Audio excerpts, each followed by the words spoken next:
Dərinin qocalmasını şərtləndirən amillər hansılardır? Kosmetoloji korreksiya üsullarından istifadə etməklə qarşısını almaq mümkündürmü? Bu prosedurları biri-birindən nə fərqləndirir? Bütün estetik prosedurların bir miqdarı var. Yəni aşırı Sərhəddi keçmək olmaz. Əlbəttə ki, sərhəddə aşdınsa bu heç qəşəng görsənmir. Ege Hospital'ın dermatokosmetologu Dr. Gültəkin Qəniyeva danışacaq.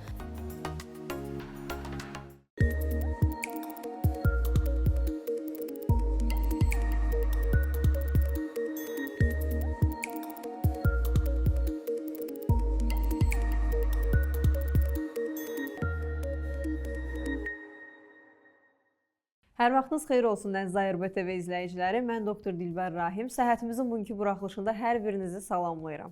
Verilişimizə Ege Hospitalın Reproduktiv Təbabət Mərkəzinin baş sponsorluğunda baxırsınız.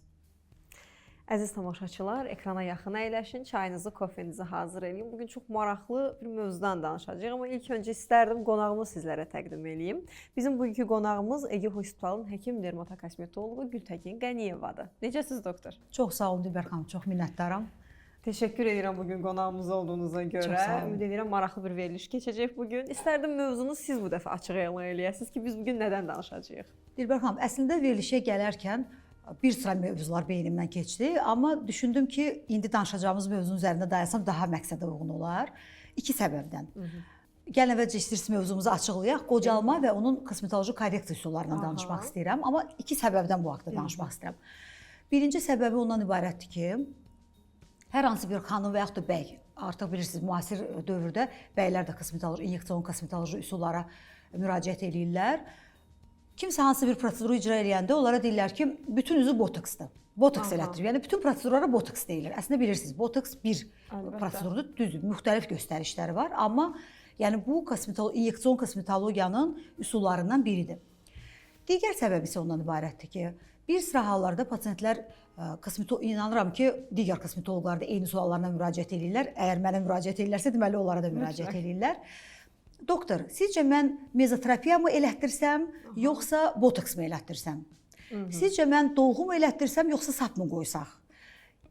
Yəni bu suallar əslində ona görə verilir ki, çünki insanların tam təsəvvürü yoxdur ki, hansı üsul icra olunarsa üzüm daha yaxşı görsənər, daha təravətli görsənər. Amma qocalma prosesinin necə getdiyini, hansı təbəqələrə toxunduğu haqqında bir təsəvvür yaranandan sonra artıq inanın ki, pasient özü seçə biləcək ki, doktor, mənə botoks icra edin. Məndə filan prosedur, məndə filan problem var, ona görə filan prosedur istəyirəm artıq bu şəkildə bilə bilər. Çünki qocalmanın korreksiyası bu asılıdır hansı prosesin daha aktiv şəkildə getməsindən. Məsələn, bilirik ki, 25 yaşından, hətta son ədəbiyyatlara görə göstərilir ki, 22 yaşından etibarən artıq qocalma prosesinə start verilir. Bariz əlamətləri 35 yaşından sonra başlayır və artıq 45 üzəri daha bəlirgin əlamətlər olur. Burada da yenə də genetik fərqlər var. Çünki elə insanlar var ki, onlarda artıq isbat olunub ki, telomerlər deyilən genlərdən xüsusi bir hissələr var. Onlar əgər sürətlə bölünür və kiçilirsə, o insanların qocalma prosesi daha sürətlə gedir. Amma kimdə ki, bu proses daha ləng gedirsə, onlar daha cavan qalırlar. Məsələn, iki xanım ola bilər, heç bir kosmetik vasitələrdən istifadə eləməyib, amma hər ikisinin tutaq ki, 40 yaşı var. Biri daha cavan görsənir, digəri isə daha yaşlı görsənir. Tez-tez müşahidə edə biləcəyimiz bir şeydir əslində. Bəzilərinə deyirlər heç yaşını göstərmirsən, məsələn, birilərinə də xətrinə dəyərək deyirlər ki, çox yaşlı görsənir. Bəli, tamamilə doğrudur. Tez-tez rastlaşılır. Bu genetika ilə bağlıdır. Və genetika ilə yanaşı həm də qocalma morfotipindən asılıdır. Bilirik ki, bir neçə cür qocalma morfotipi var. Xırda-qırışlı morfotip və s. Bunların içərisində ən uğursuz qocalma morfotipi deformasyon morfotipdir. Ən uğurlu qocalma morfotipi əzələ tipli morfotipdir, qocalma morfotipidir. İndi gələn verilişdə, mən bu haqda danışmışam əvvəllər başqa verilişlərdə, amma inşallah bu verilişdə də bir dəfə bu mövzuya toxunarıq. Bunlar ən uğurlu. Deformasyon morfotipi olan xanımlar cavan vaxtı daha təravətli, daha gözəl görsənirlər. Amma yaşlandıqca üz daha çox deformasiyaya məruz qalır. Elə adı da buradan götürülür və ələxüsusda əgər artıq çəki varsa, bu deformasiya daha çox özünü büruzə verir və bilirik ki, üzün belə də relieflərinin sərt şəkildən daha yayılmış şəklə keçərkən bu zaman üz daha yorğun, daha qocalmış görsənir. Və dediyim kimi, bugünkü əsas mövzumuz elə şəkli də qoymuşuq bura ki, bu haqda danışacağıq. Görürsünüz ki, yəni burada demək olar ki, 25 yaşdan, 35 yaşdan deyək, daha yaşlı dövrə hansı dəyişikliklər baş verir? Eyni xanımdır, amma görürsüz nə qədər dəyişikliklər baş verir. Bu dəyişikliklər niyə bu qədər üz vizual olaraq niyə belə görüntüdən belə görüntüyə gəlir? Bildiyimiz kimi üzdə bir sıra strukturlar var. Dəri orqanizmin bilirsiniz, siz də həkimsiz, ən böyük sahəsi olan və ən çox funksiyaları icra edən bir belə deyək orqandır. Və üzdə əsas komponentləri, bir sıra komponentləri var, amma əsas komponentlərindən danışacağam. Burada kollagen lifləri, elastin lifləri və gialurondur. Üzü belə təravətli və şux, belə qəşəng göstərən. Biz kollagenə necə binanın tikəndə armaturlardan istifadə olunur ki, bir karkas yığılsın. Bəli, onun üzərində. Bəli. Biz kollageni bu cür təsəvvürləyə bilərik. Və yaşlanma prosesi getdikcə bu kollagen lifləri normalda məsələn mikroskop altında baxanda bunlar daha səliqəli düzlümdə olur, daha uzun olur. Amma yaşlandıqca bu kollagen lifləri sanki biraz xaotik vəziyyətdə yerləşməyə meyil göstərir və eyni zamanda qısalır. Yəni daha az keyfiyyətli kollagen sintezi olmağa başlayır. Və bu zaman artıq dəridə qırışlar, yəni vizual olaraq biz qırışları görürük. Eyni zamanda gialuron turşusu bu dəriyə nəmlik verən, dərini belə deyək təravətli göstərən bir komponentdir. Yorğunluğu aradan qaldırır. Bəli. Məsələn, uşaqlarda, körpələrdə görürsünüz, adam elə onlara toxunmaq istəyir üzlərinə. Çünki gialuronun miqdarı çoxdur. Amma yaşlandıqca gialuronun da miqdarı azalmağa başlayır. Və nəticədə dəri öz təravətini itirir, qırışlar yaranır və dəridə quruluq yaranır. Məsələn, bir sıra xanımlar deyir ki, cavan vaxtı mənim dərim elə qəşəng yağlı idi, heç krem istifadə eləmirdim. Amma indi qış aylarında xüsusən quruluqdan əziyyət çəkirəm. Bəli. Bu dediyim bu prosesə bağlıdır. Və demək ki, əgər belə bir problemlər yaranırsa, bu zaman artıq inyeksiyon mezoterapiya, biorevitilizasiya üsullarına əl atmaq lazımdır. Yəni dərinin keyfiyyətini yaxşılaşdıran üsullardan istifadə etmək lazımdır. Liftingi artıran və s. Dərinin altında bir sıra komponentlər var. Bu komponentlərin içərisində ən əsas komponentlərdən biri də pi paketləridir. Baxın, ikinci şəkli biz göstərsək, pi komponentləri üzdə, baxın görürsünüz birinci şəkildə cavan üzdə. Pi paketləri, burada səthi və dərin pi paketləri var. Görürsünüz, bir-birinə necə sərhədli yerləşiblər. Sanki tam bir örtü əmələ gətirirlər. Yaşada olduqca isə bu pi paketləri başlayır gördüyünüz kimi kiçilməyə. Və üzdə çökmələr yaranır. Bəli. Yəni pi paketləri həm kiçilir, həm də sürüşür.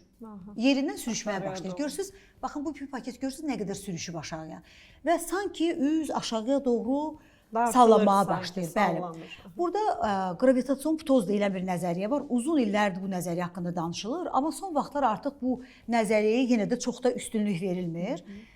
Düşünülürdü ki, qravitasion ptozun nəticəsində pi paketləri aşağıya sürüşür. Amma 20 ilə yaxın bir sıra pasientlərin üzərində müşahidələr aparılıb və bu təkcə vizual belə deyək, müşahidələr yox, həm də instrumental müşahidələr aparılır. Kompüter tomoqrafiya və digər üsullardan. Və bəlli olub ki, əslində qravitasion ptoz bir yana, həm də pi paketləri özləri kiçilirlər. Və kiçildiyi üçün artıq sanki bir karkas artıq aradan qaldırılmış olur. Bəli, avtomatik. Bu da xarici görkəm olaraq çox böyük fərq yaradır. Təbii ki. Və gördüyünüz kimi artıq baxın deyirlər ki, gözümün altındakı şırım artıq bəlirginləşib. Niyə? Çünki pi paketləri aralanıb. Tək pi paketinə bağlı deyil, indi sümük strukturuna da bağlıdır, indi onu da deyəcəm. Amma əsas belə deyək də bariz belə deyək, pi paketlərin aralanmasının göstəriciləri burun dodaq büküşünün aktuallaşması. Şəkil əslində çox gözəldir. O tərəfdə daxilini göstərir, bu tərəfdə xaricdən necə görürsən. Bəli, bəli. Qırışlar, yerini dəyişmə, sallantı bəli, bəli. Və burada o brılka deyilən, rusca deyirlər. Azərbaycanca onun sözünü tapmağa çalışdım, amma sözünüzü brılka deyilən bir zona olur. Çənənin yan hissəsində və görürsünüz, burada görürsünüz pi paketi aralanır deyə. Və yaşlı insanlara fikir verin, pi paketi buradadır, burada bir boşluq yaranır və çənə bucağına yaxın artıq yenə bəzi insanlarda bucaq saxlanılır. Baxın, məhz bu pi paketlərinin kiçilməsi sayəsindədir. Və bundan artıq və eyni zamanda bilirik ki, burada əzələlər var, əzələlər, bağlar var və mimik əzələlərinin əsas xüsusiyyəti ondan ibarətdir ki, bir ucu sümüyə bağlanır, bir ucu da dəriyə bağlanır, ona görə nəticəsində mimika yaranır. Əzələlər də öz tonusunu itirirlər. Bağlar da öz tonusunu itirirlər. Çünki onların da içərisində kollagen lifləri var. Və nəticədə üz yaşlanmış və artıq belə deyək, xoşa gəlməyən deyək də belə görüntü, yorğun bir görüntü yaranır. Və dediyim kimi 20 ilə yaxın instrumental üsullarla bir neçə insanın, bir qrup insanın üzündəki dəyişikliklər müşahidə olunub və baxılıb ki, bax bu haqda əvvəllər danışılmırdı. Amma baxıblar ki, sən demə, bu strukturlarla yanaşı üzdə sümük strukturlarında da qocalma baş verir. Aha, amma necə? Hə, baxın indi o növbəti şəkli göstərək. Bu da pi paketinə aid bir şəkil idi. Bunu sadəcə göstərmək üçün elə qayıdaq əvvəlki vəziyyətə, zəhmət olmasa. Görürsüz 35 yaşda, 45 yaşda və 55 yaşda artıq burada klimaksta prosesi qoşulur və artıq bilirsiniz estrogenlərin sintez olunmasının zəifləməsi nə üçün deyirlər ki, klimaksdan sonra xanımlar daha çox qocalmağa başlayır. Çünki estrogen olmur artıq orqanizmdə. Düzdür. Pi toxumasında daha belə deyək, pi təbəqəsi olan xanımlar daha bəxti gətirənlər qrupundadır. Çünki bilirsiniz ki, estrogenin müəyyən bir forması pi toxumasında da var və pi toxuması azaldıqca bu klimaksda baş verəndən sonra artıq qocalma prosesi daha dərin şəkildə özünü, daha bariz şəkildə özünü büruzə verir. Növbəti şəkli zəhmət olmasa göstərək. Artıq sümüklər. Bəli, artıq sümüklərdə. Burada baxın belə bir ifadə var. Deyirlər ki, məsələn, filankəsin gözü elə bir çuxura düşüb. Mən bu loru misalları niyə çəkirəm ki, bunun həqiqətən bir əsasları var. Eşidilən şeylər. Bəli, deyir ki, məsələn, çuxura düşüb gözləri. Nə üçün? Çünki bildiyimiz kimi göz almaları göz yuvasında yerləşir. Bu da sümük strukturudur. Və yaşlandıqca artıq kompüter tomoqrafiya müayinələri nəticəsində müşahidə olunub ki, göz yuvaları görürsüz genəlir. Amma hansı istiqamətdən? Yuxarı medial hissə və aşağı lateral hissə. Sanki bu göz alması bəli, bu şəkildə ovallaşır. Bəli, ovallaşır və göz alması daha belə bir var, daha sıx bir strukturun içində oturub. Bir də var daha gen strukturun. Və gözlər bəli çökür sanki. Və nəticədə o dedikləri o gözlər çuxura düşüb ifadəsi və yaşlı insanlarda bu belə deyək də, həm də pi paketlərinin sürüşməsi və nəticədə gözlər sanki doğrudan elə çuxura düşmüş görsənir, bəli. Və bununla yanaşı burun nahiyəsində armuda bənzər dəlik deyilən bir dəlik var. Cavan insanlarda bu dəlik daha belə deyək diametri kiçik olur. Yaşlandıqca burun enlənir. Çünki o dəlik böyüyür. Və burun enləndikcə də burnun ucu başlayır aşağıya doğru sallanmağa. Məsələn, xanımlar bəzən deyir ki, mənim cavan vaxtı qəşəng dik burnum var idi. Amma indi elə bir ucu sallanıb. Amma ucun sallanmağı təkcə burun ucunun sallanmağı təkcə armuda bənzər dəliyə bağlı deyil. Burada həm də görürsüz alveolar çıxıntılar. Görürsüz yeyilmiş vəziyyətdə olur. Və sanki məsələn yan profildən baxanda cavan insanlarda bu ağız hissə daha şux görsənir. Amma yaşlandıqca sanki dəri elə bir artıq olur. Sanki bir dəri yandan baxsan artıqdır. Niyə? Çünki sümük strukturları yeyilib. Və çənənin aşağı nahiyəsi bayıra belə deyək qatlanmış vəziyyətdə olur. Yəni sümük strukturları da yeyilir. Cavan vaxtı üzün vertikal ölçüləri daha uzun olur. Yaşlandıqca isə sanki enlənmiş vəziyyət alır. Niyə? Çünki sümük strukturları yeyilib axı. Ona görə də üz daha belə deyək genəlmiş olur və burada əsas məqamlardan biri də almacıq sümüklərinin, görürsüz burada daha bəlirgindir almacıq sümüyü, amma rezorpsiya prosesi, yəni soğurulma prosesi daha sürətləndikcə almacıq sümüyü də yeyilir. Ona görə də yaşlı insan, nisbətən yaşlı insanlarda üz elə bir düz belə deyək də, deyir ki, üzüm elə bir sanki belə yastı görkəm alır. Yastılaşmış bir vəziyyət alır eynən. Bəli, və bu da əgər bu dediyim sümük strukturlarındakı problemlər cavan vaxtlardan varsa və yaşlandıqca daha bəlirginləşirsə, burada əslində bizim köməyimizə kosmetik üsullar çatmayacaq. Burada artıq plastik cərrahiyyəyə müraciət olunmalıdır. Baxın, məsələn, mənim xoşuma gəlməyən görüntülər nədən ibarətdir? Bəzən bu sümük strukturlarını əvəz eləmək üçün o qədər dolğu maddələri vurulur ki, üzə. Sümük yoxdur orada. Bəli, amma elə bir ki, doldurmusan həmin nahiyəndə. O heç də qəşəng görsənmir. Elə bir ki, belə süni bir yanaq əmələ gətirilir də. Yəni bunun ümumiyyətlə bilirsiniz necə, Dilbər xanım, bütün estetik prosedurların bir belə deyək də, bəli, miqdarı var. Yəni aşırı sərhəddi keçmək olmaz. Əlbəttə ki, sərhəddə aşdınsa bu heç qəşəng görsənmir.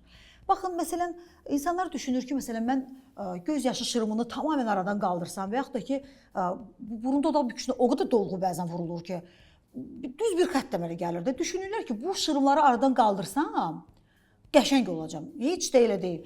Baxın, o ikinci şəkil var idi. Zəhmət olmasa ikinci yox, daha doğrusu üçüncü şəkil. Baxın, burada görürsüz cavan üzdü o tərəfə baxın. 35 yaş. Amma yenə də görürsüz relyeflər var da üzdə. Müəyyən bir relyef var. İnsanın yaşantısını da bir növ göstərən, yəni insanı insan kimi göstərən şeylərdir bunlar. Yəni belə şar kimi üzü şişirdib, yəni yumru bir belə deyək də üz əmələ gətirmək bu heç də gözəl deyil. Mənə görə bu gözəllik deyil. İndi ola bilər kimsə xoşlayır, amma məsələn mənə görə bu gözəllik göstəricisi deyil. Ona görə prosedurları da icra eləyərkən biz belə deyək aşırı miqdarda istifadə eləməməliyik. Məsələn, ola bilər 50 yaşında bir xanımdır, amma daha gözəl görsənir. Yəni bütün üzü şişirtmək bu nəyə lazımdır ki? Və baxın bu şəkildə bir dənə də məqama vurğulayım. Yaşlandıqca gözün ətrafında birisi orbital əzələ var və burada və eyni zamanda da burada bir sıra əzələlər var da, qaşın tutaq ki aşağı salan əzələ və sair orada müxtəlif əzələlər var. İndi adlarını belə latınca demək istəmirəm. Nəticədə nə baş verir? Bu əzələlər də tonusunu itirdikcə və eləcə də gicgah çuxuru dərinləşdikcə elə bir sanki skeletləşmə bir prosesi gedir və üzün evi yuxarı hissəsində daralmış vəziyyət alır və qaşın ucları da düşür aşağı. Məsələn, görürük bir sıra insanlarda qaşın başlanğıc hissəsi yuxarı qalxır, belə bir sanki üz biraz belə də təəccüblənmiş bir vəziyyət alır. Qaşın bayır bucaqları isə aşağıya düşmüş olur və bu da yenə də üzə yorğun bir ifadə verir. Dediyim kimi, baxın bu strukturları artıq təsəvvür yaranandan sonra artıq biz deyə bilərik ki, pasiyent hansı prosedurlar icra olunmalıdır. Bəlkə bir hansısa bir xanımda məsələn sümük strukturları o qədər yeyilməyib. Demək ki, biz burada dolğuya çox da müraciət eləməyəcəyik. Əgər yəqin ki, sizi belə bir sual maraqlandırır ki, bəs yaxşı onda bunları necə korreksiya eləmək lazımdır? İndi keçək o hissəsindən mən yavaş-yavaş sizə belə deyim, pasiyent görüşlərini deyimsə, siz də necə korreksiya edə biləcəyimizi, hansı insan prosedurlarla baxa biləcəyimizi. Mən istərdim ilk əvvəl bu korreksiya üsullarından biraz danışaq. Bayaqları özünüz vurğuladınız, botoksdan danışdınız, dolğudan danışdınız, mezoterapiyadan danışdınız. Bunları yüngüldən biraz ağıra doğru sıralasaq, sizin bir kosmetoloq olaraq, dermatokosmetoloq olaraq görüşünüz nədən ibarət? Əslində, Dilbər xanım, yüngüldən ağıra sıralamaq məncə çətin olar. Mənə elə gəlir ki, çətin olar bilsin nəyə görə? Çünki yenə deyirəm ki, pasiyentlər məsələn var xanım ki, onun məsələn dərisi nisbətən qalındır. Məsələn, qalın dərisi olan insanlar isə daha xoşbəxt insanlar demək olar bu insanlara. Nəyə görə? Çünki daha gec qocalır. Amma xırda qırışlı morfotipli olan insanlarda nazik dəriyə çox nazikdir. Qırışlar çox tez yaranır.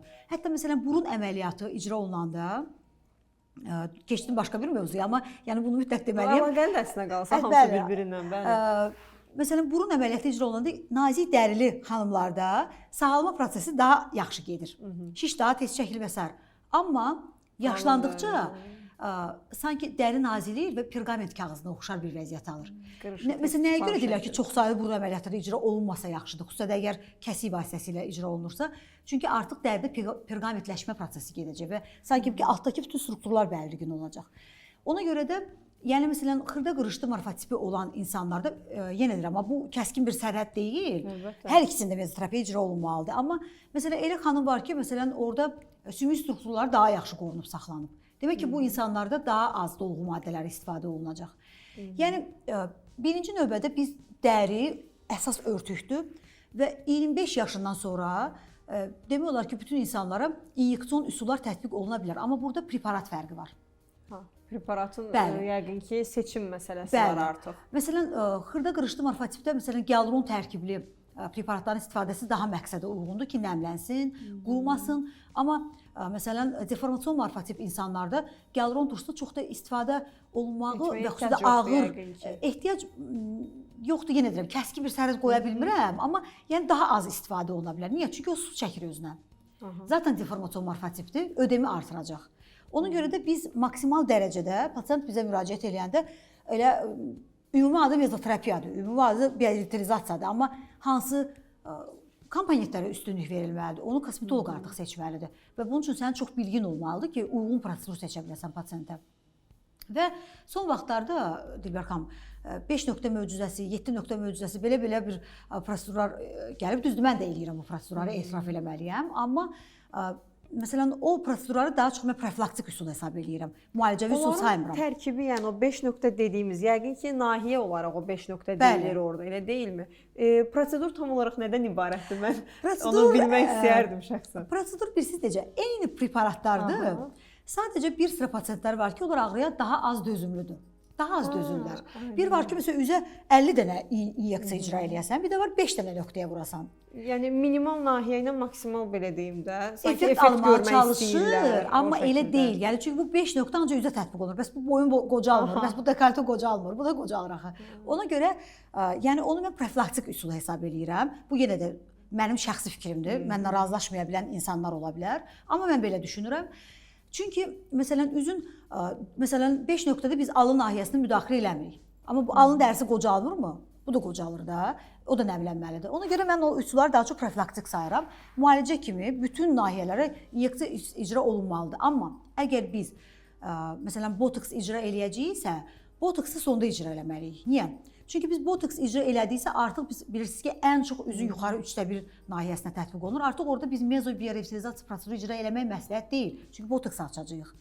Botoksun bir qalıcılığı var da 3 aydan 6 aya qədər. Ona görə də biz əvvəlcə biorevitalizasiya, mezoterapiya üsullarını icra eləməliyik, sonra isə botoks icra eləməliyik. Yəni burada mütləq bir ardıcıllıqları qorumalısan.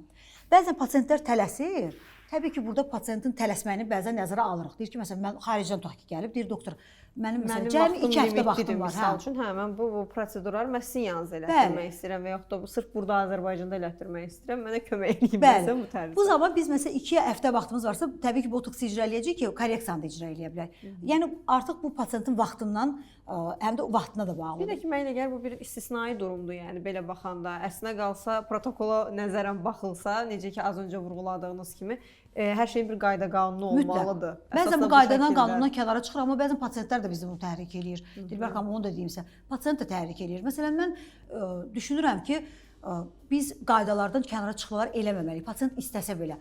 Və düşünürəm ki, əgər biraz vaxtımızı pasiyentə sərf eləyib, ona bunu düzgün formada izah eləsək, pasient belə baxanda onu anlayandan sonra niyə də qəbul eləməsin? Çox az pasient ola bilər ki, desin ki, yox istəmirəm, mən belə istəyirəm. Düzgün izah eləsə məncə qəbul, amma onun üçün vaxt sərf eləməliyik, enerji sərf eləməliyik ki, bu düzgünlüyü çatdıraq pasiyentə. İşimizin nəticəsinin yaxşı olmasını istəyiriksə, təbii ki, vaxt sərf eləməliyik. İkinci dedim ki, struktur pi toxumalarının aralanması və eləcə də qocalması və eləcə də yerin dəyişməsidir. Burada bizim köməyimizə dolğular və sap, saplar daha çox.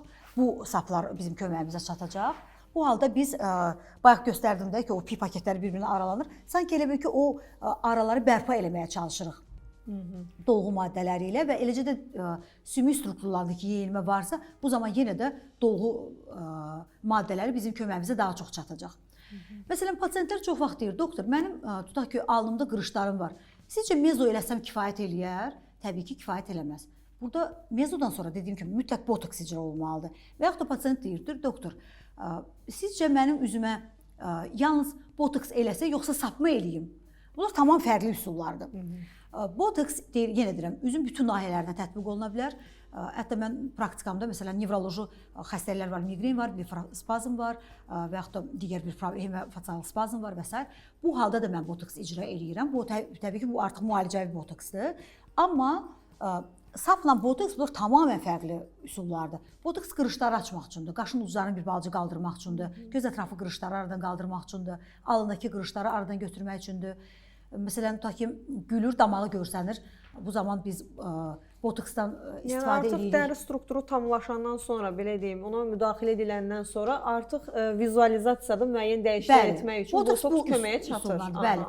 Amma məsələn, sapların qoyulması, bu daha çox üzün, belə deyək də, o yuxarı qaldırılması üçün istifadə. 2 məqsədli ola bilər. Karkas məqsədi ilə və kok saplar dartma məqsədi ilə. Artıq dartma məqsədi. Amma mən sizə onu deyim ki, saplar da panasaya deyil. Məsələn, bir sıra pasiyentlər sevinir ki, üz gəlmə əməliyyatına getməyəcəm. Sap varsa niyə gedim ki? Bu cür təqdim olunur. Xeyr, elə deyil. Tam olaraq əvəz edici bir şey deyil. Qətiyyən deyil. Sapın da, belə deyək də, məsələn, əgər deformasyon morfotipdirsə, üzdə pi təbəqəsi həddən artıq çoxdursa, saplar 1 aydan artıq effekt verməyəcək. Bu da panasaya deyil. Seçməlisən pasiyenti. Hansı pasiyent də effekt verəcək? Yəni, pasiyent düşünür ki, sapla üzümü gərəcəklər, üzüm qəşəng qalacaq. Elə olmur. Və yaxud da ki, məsələn, çox nazik dərisi olan pasiyentdir. Burada çox ehtiyatlı davranmalıyıq. Bilirsiniz ki, sapların müxtəlif növləri var və ən çox istifadə olunan polidiaksanon tərkibli saplardır. Bunlar da rəngi göy rəngdədir. Dəri nazikdirsə, biz o PDO sapı qoyanda pasiyent heç olmasa 3 ay şikayət edəcək ki, doktor, üzümdə elə mavi altdan belə görüntülər var. Özü təzə prosedur etdirmiş bir insan güzgüyə daha tez-tez baxır, daha diqqətlə baxır ki, amma əksinə baxmaq lazım deyil. Daha tez-tez o da onun gözünə dəyir avtomatik. Niyə görə baxmaq? Mən orada nəsə görürəm. Bəli, niyə çox baxmaq lazım deyil Dilbər xanım? Çünki effekt həmən alınmır. İstənilən prosedurun nəticəsi 1 ay alınır. Məsələn, botoksda pasiyentlər məsələn deyir ki, doktor, bir həftə sonra toya gedəcəm. İndi uzun müddət gələn pasiyentlər bunlar bilir. Amma məsələn pasiyent ilk gəlibsə deyirsə ki, doktor, bir həftə sonra toya gedəcəm. Botoks eləyə bilərik. Deyirəm siz artıq gecikmisiniz. 3 həftə qabaq, heç olmasa 3 həftə qabaq gəlmək lazımdır. Çünki botoksun bir vurandan sonra nə qədər qəşəng vurursan vur. Məsələn mən daha çox təbii botoksun vurulmasını tərəfdarıyam ki, çox məsələn mefistofil qaşı, çox belə xoşu gəlməyən bir baxışların dəyişməsi. Bunlar olmaz, amma nə qədər professional vurursan, nə qədər gözəl eləməyə çalışsan da ilk 3 həftə xoşa gələn vəziyyət alınmır. 3 həftədən sonradır. Ona görə də pasientlər gələrkən mütləq 1 ay öncədən, sap qoyulursa 2 ay öncədən gəlməlidir. Mezoterapiyadırsa 10 gün qabaq. Məsələn, iynədir, vurdun, bir nahiyə göyərdi. Yəni göyərmiş vəziyyətdə niyə toya getsin ki? Bir də üstünə onun kamuflaj eləməlisən makiyajla. Nə qədər makiyaj vurulmalıdır bu pasientin üzünə ki, o göy görsənməsin. Ona görə baxın bir verilişdə təbii ki, kosmetologiya, inyeksiyon kosmetologiya o qədər böyük bir sahədir ki, çox primitivləşdirilib son vaxtlar, amma heç elə deyil. Yəni bilən, bilməyən hamı bir dənə iynəni alıb elə pasientlərin üzünə iynə vurmağa çalışır. Amma bilməlisən nə tətbiq eləyirsən, niyə tətbiq eləyirsən, hansı pasientə tətbiq eləyirsən. Yəni bu belə deyək də çox geniş bir mövzudur və bir mövzuda təbii ki, bir verilişdə bunu əhatə eləyə bilmərik. Əlbəttə doktorum, amma mənə elə gəlir yetərincə biz bugün bu mövzu haqqında danışdıq və tamaşaçıların da diqqətinə xüsusi qırmızı xətlərlə çizilmiş şeylər çatdırıldı.